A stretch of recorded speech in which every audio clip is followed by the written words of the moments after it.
rising from the ashes, transforming generational pain into power. Thank you for being here today.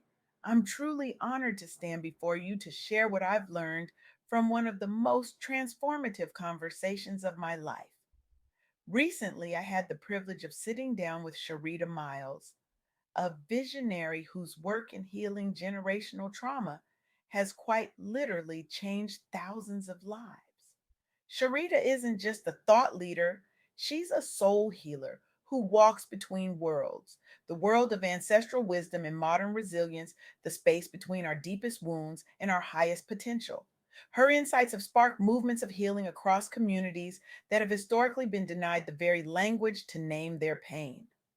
Have you ever felt the weight of history living in your bones? That inexplicable heaviness that doesn't quite feel like your own burden, yet somehow it is. This question isn't rhetorical for many of us. It's the reality we wake up to every morning. When I sat with Sharita, she spoke words that seemed to unlock something ancient within me. We are products of genocide, navigating spiritual warfare. Those words hung in the air, heavy yet somehow liberating in their raw honesty. We are not just our present circumstances, she told me, her voice steady but filled with knowing. We carry generations within us, both their wounds and their wisdom. The truth is, many Black professionals and entrepreneurs face battles that will never appear on resumes or LinkedIn profiles. Battles that began centuries before we took our first breath. Battles fought simultaneously on multiple fronts: systemic, historical, personal, spiritual. And yet, here we are, still standing, still creating, still building legacies despite odds that would have crushed lesser spirits. This isn't just resilience, it's resurrection. Let me share three profound insights from my conversation with Sharita that might forever change how you view your journey from survival to softness, from trauma to transformation. First, resilience isn't merely about enduring hardship, it's about recognizing the extraordinary courage it takes to choose hope when history suggests despair is the only logical response. Second, spiritual wellness isn't a luxury, it's essential infrastructure for those navigating the aftermath of generational trauma. And third, our pain, when channeled with intention, becomes our most powerful platform for creating lasting change. I want to tell you about Sharita Jenkins, whose story Sharita shared with me. Picture this: a woman who now owns four thriving salons across Newport News, Hampton, and Franklin, Virginia. A licensed instructor who founded her own nail school. Impressive, right? But what you don't see behind those accomplishments is the journey through economic hardship and cultural barriers deeply rooted in systemic inequity. Growing up witnessing disparities in her community didn't break Sharita's spirit, it forged it into something unbreakable. Here's what fascinates me: Sharita didn't just build businesses, she built bridges, opportunities for others to cross over into economic mobility. Her nail school doesn't just teach techniques, it transfers power. It whispers to every student who walks through those doors: what was denied to generations before you is now within your reach. That's what transformation looks like in real time. That's what happens when we refuse to let our history define our destiny. But this work of transcending trauma isn't just external, it's deeply internal too. Sharita spoke about spiritual warfare, those invisible battles that rage within us when we're trying to break cycles, heal wounds, and create new patterns. The doubt that whispers, who are you to succeed where others couldn't? The fear that says, stay small, stay safe. The guilt that murmurs, you're betraying your people by prioritizing yourself. These voices aren't random, they're echoes of survival mechanisms that protected our ancestors but may now be limiting our fullest expression. This is why spiritual wellness becomes so crucial, not as some abstract concept, but as practical daily nourishment for the journey. Prioritizing spiritual health, Sharita emphasized, leaning forward with intensity, is how we transform generational trauma into generational triumph. This reminds me of something my grandmother used to say: baby, sometimes you got to pray with your feet. Meaning, spiritual wellness isn't just about meditation and mindfulness, though those are powerful tools. It's also about boundaries, about saying no to what depletes you and yes to what replenishes you, about surrounding yourself with community that sees your full humanity, not just your productivity. It's about dropping the superwoman cape that so many of us have been conditioned to wear until we collapse beneath its weight. Let me share another powerful example from our conversation. Sharita told me about research led by Sharita Forrest, who discovered something remarkable. Fermenting legumes like black beans and lentils, foods deeply connected to diaspora cuisines, significantly boosts their health benefits, particularly for communities disproportionately affected by diabetes and metabolic disorders. The symbolism here is profound. Through fermentation, a process that requires patience, that transforms through breaking down, these foods become more nourishing, more healing. Isn't that a powerful metaphor for our own journeys? Sometimes the very breaking down of old beliefs, of harmful patterns, of unrealistic expectations creates the conditions for something more nutritive to emerge. This research showed that fermented pulses increased antioxidant activity by up to 83% and improved markers regulating type 2 diabetes by up to 70%.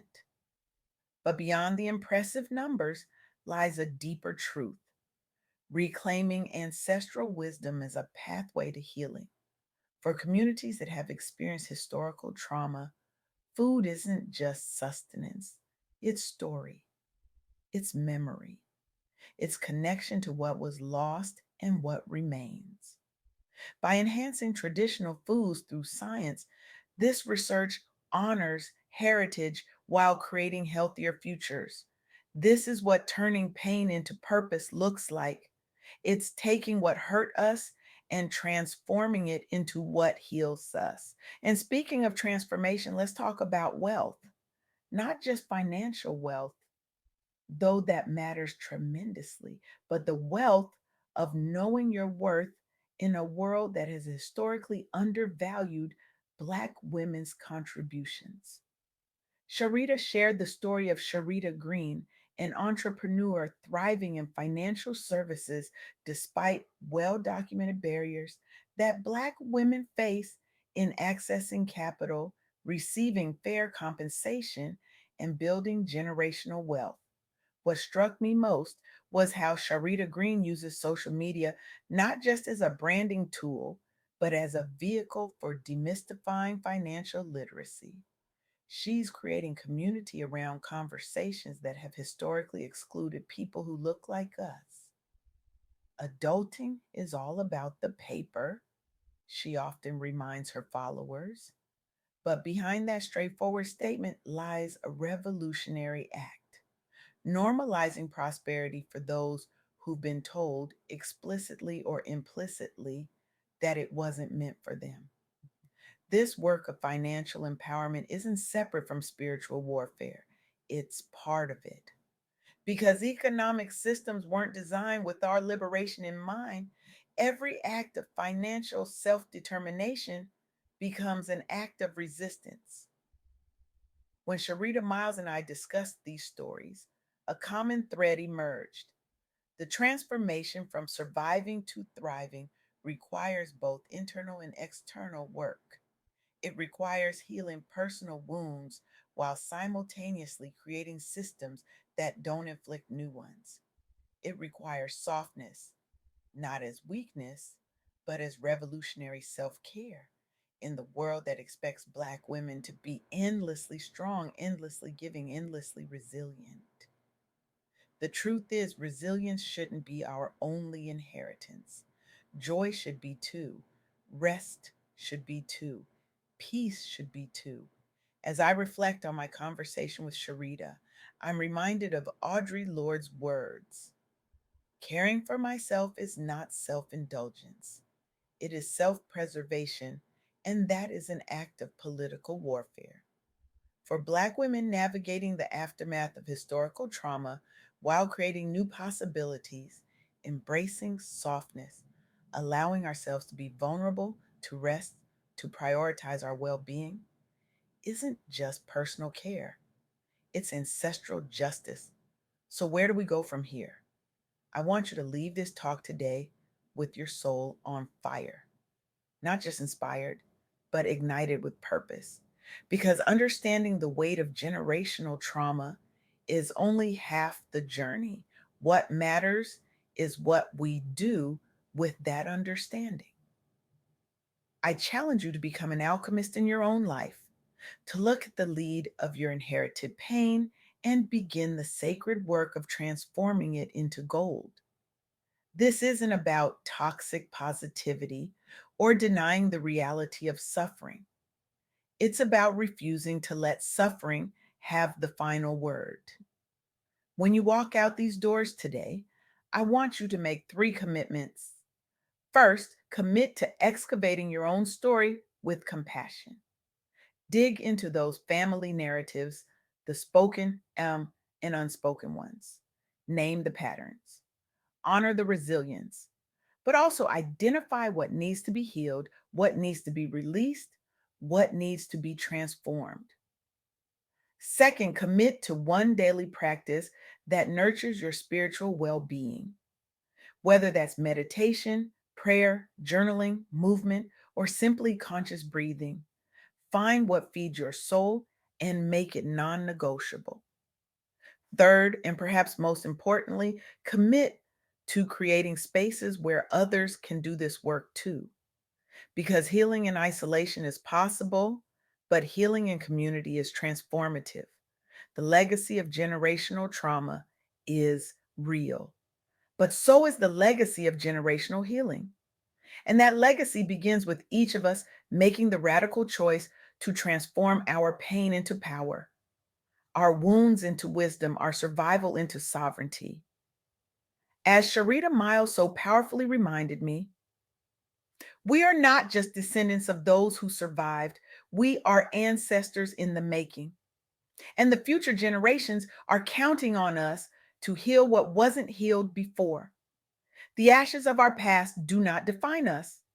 They fertilize the soil on which we rise, stronger, wiser, and infinitely more powerful than we ever imagined possible. Thank you